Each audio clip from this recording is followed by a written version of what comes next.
What is going on, everyone, and welcome back to the channel. I hope you're all doing well. Today I've got for you 3 juicy revenge stories which you're gonna love. In the first one, a guy inexplicably leaves his first date stranded at a Best Buy, fully ghosting her and blocking her and doing a runner. In the second, a con man fakes having cancer to sell his business at a much higher price. And in the third, which is probably the juiciest of all 3, an employee makes millions of dollars personally for his boss, who then gives him none of that profit in return.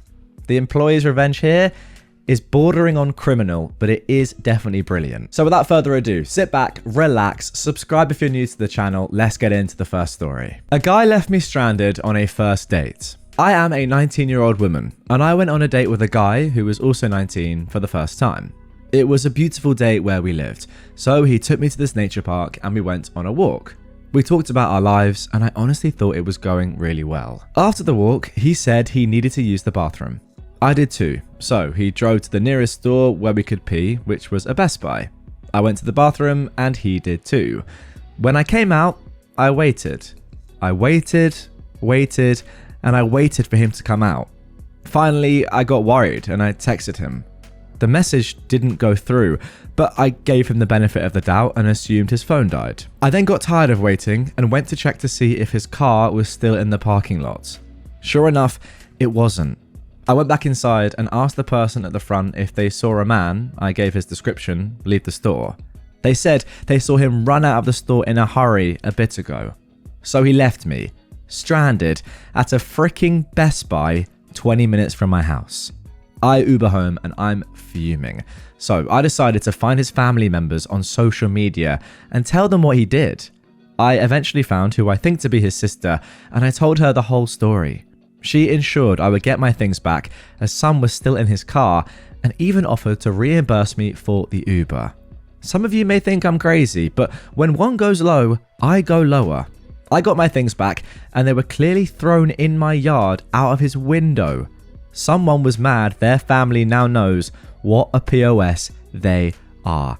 And unbelievably, if you're watching this on YouTube, you can see on screen right now OP's front lawn with a picture of the stuff that's been thrown, I assume, by this guy onto her lawn. I mean, it's ridiculous. I'm not quite sure what we've got there. Some sort of coffee mug, maybe a jumper or something as well behind it, with the caption, clearly he just threw it outside his window. OP has left a little edit on this. For those who care for an update, surprise, there isn't one. He blocked me on everything, and I don't even want to talk to him again, nor do I care to hear his sorry excuse. And for those who are blaming me, go frick yourself. I'm not leaving out any details. If I was, I probably would have just dropped the whole thing and forgotten about my things, because it's not like it was anything majorly important. But since he wanted to be a jerk, yeah, I'm gonna inconvenience you and make your behavior known. I was nice, attentive, and respectful the whole date. I look like my photos, I dress nicely, and I have good hygiene. And regardless of any of that, the only excuse to just ditching someone at a store in the middle of a date is if they are being verbally or physically abusive. Other than that, I should have at least received a ride home. No other excuses would really suffice. If you offer to take me out, take me home too. Period. All I can say after reading that is what a jerk. I mean, the good news for you, at least OP, is now you know that he is a terrible person and you're never going to see him again. But goodness me, as you said, the least you can do is just say, you know what, I'm not really having a great time here. I'm not feeling the vibe. I'm just going to drive you home, and yeah, it's been nice to get to know you, but that's it. But doing this is a genuine disgrace, and I am happy that his sister knows about this. If I did this on some of the dates that I've been on, and my sister found out, she'd be like, what are you doing? That is not how you treat anyone, let alone someone you've just met. And, you know, they've put a lot of trust in you. They've got in your car, you're a stranger, etc., etc. And you just leave them stranded at a Best Buy 20 minutes from their house. It's despicable behavior. So you did the exact right thing. And I'm glad now that his family know about him. You can tell he wasn't happy, though, the fact that he just threw your stuff on the lawn out of his car window. What a jerk. Now for our next story of revenge. My mate got revenge for my mum. This happened in the early 1990s. My mum bought a convenience store from a con man. He convinced her that he had cancer and only months to live, and my mum fell for it, paying way too soon and way over the odds, about double what the shop was worth. The guy had cooked his books and showered her fake tax returns, showing the shop had a certain turnover when it was actually running at about 30% of that claim. She struggled on for 3 or 4 years, but had to pack it in and sold for a big loss. Last year, she told me that when she sold the shop, a mate of mine got revenge for her. Let's call him Bart, whom I've known since we were both 4 years old, and who of course she knew well. At the time of all of this shop business, I was living overseas. Anyways, once the shop was gone and Mum had moved away, Bart started a relationship with the con man, pretending to work up a relationship in case he wanted to sell. Of course, the con man never had cancer, the idiot. After a few years, the con man decided to sell and downsize as his kids had grown up, giving Bart the contract to sell on his behalf. Bart now had access to the con man's house. Taking a look around after an open house, he found a sealed box in the crawl space in his ceiling. It weighed a ton. He cut open the bottom flap so he could reseal it, and he took a look inside. He reckoned there was over 2 kilograms in gold bars. Over the following week, he had lead bars made up by a bloke who made his own fishing sinkers, and then came the switcheroo. But he was clever. He left the top layer of gold in place. The house sold and the con man moved out 3 months later. There's never been mention of the missing gold. Bart sold the gold and gave the contributions to my mother, whom Bart swore to secrecy, even from me, but she finally spilt the beans to me last year. It was about $35,000 Australian, well short of all she had lost, but it made a massive difference to her life at that time. Well, there we go. Bart is definitely a friend for life. What a good lad. Back in the day when I used to watch The Simpsons, I was always a big fan of Bart Simpson. So now anyone called Bart just automatically has a soft spot in my heart. So respect for continuing on the legacy of Bart being a great name and a great bloke. Well done, that man. To be honest, he's just a great guy, isn't he? It's almost like your mum now has another son looking over her and just making sure she's all right. That took a lot of effort, by the way, I'm sure, to procure that relationship over I don't know how many years. Just hoping that one day this con man was willing to sell his property or move on, or just trying to get as much trust in that relationship as Bart could to then eventually do this. I mean, it didn't have to be the fact that he found 2 kilograms of gold bars. He could have done anything at this point. The house was in his hands. But yeah, doing what he did, and I know it wasn't the same amount of money that OP's mum lost by selling the business for much less than she bought it from the con man for, but still, 35,000 Australian dollars stolen is pretty elite. Yeah, it's illegal, but in this situation, I think it's fine. Okay, now the moment you've all been waiting for. Let's get into the third revenge story of this episode, the juiciest of all 3. Now for our final revenge story. Short me $70,000 in violation of our agreement. It'll cost you $1.8 million. Disclaimer. The names and some of the situations have been changed to protect identities, but the dollars and general nature of the situation is completely true. Background. A year out of school in the early 1990s, I procured a job as a business analyst for a large family-owned tech company. This business was located in the booming heart of technology at the time and was very profitable. As tech took off over the next decade, the company thrived and remained family-owned. What was a rich family and company became exceedingly wealthy, with a valuation/net worth in the high 9/low 10 figures. The family that owned it was quite neurotic, very moody, and had a reputation as very ruthless or greedy when it came to financing, deal-making, employees, etc.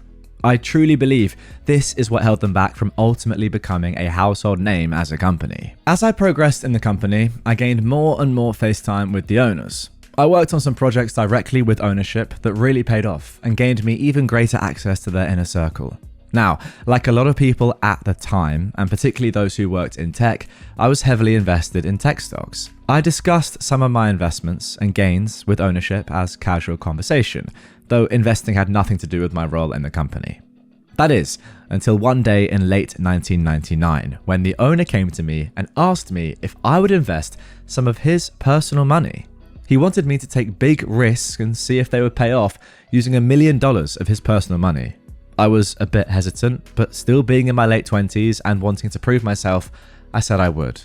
I asked for a written agreement where they acknowledged this wasn't my role in the company, was a personal matter between the owner and me, and to document my compensation for this side arrangement, 20% of all profits. Around this same time, and by working in the industry, I started to notice the weakness associated with a lot of tech companies. They just weren't living up to their hype and stock price, and some seemed like they were starting to run out of money.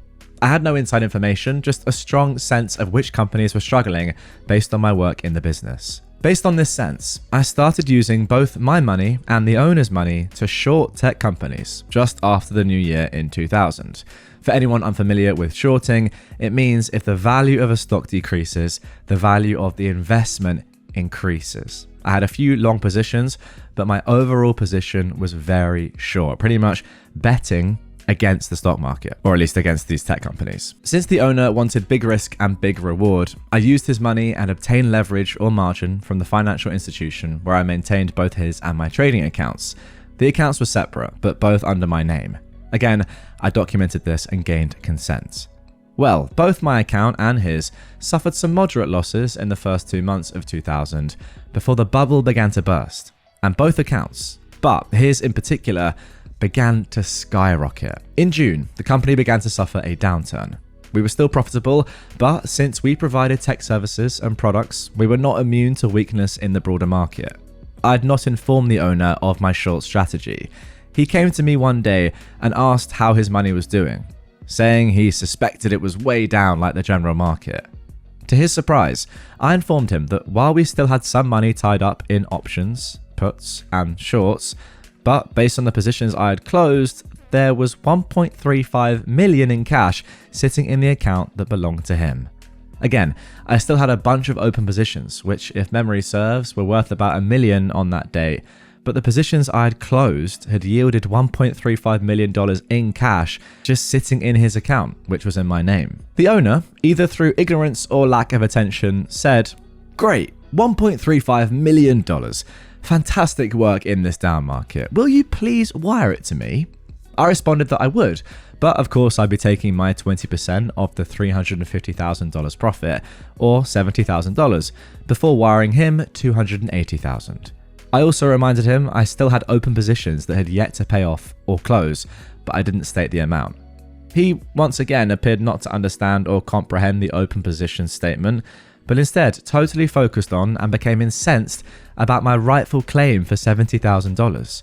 He went on and on about how times were tough, I should be grateful for a job, particularly at my young age, and the entire $350,000 was necessary for him and the company.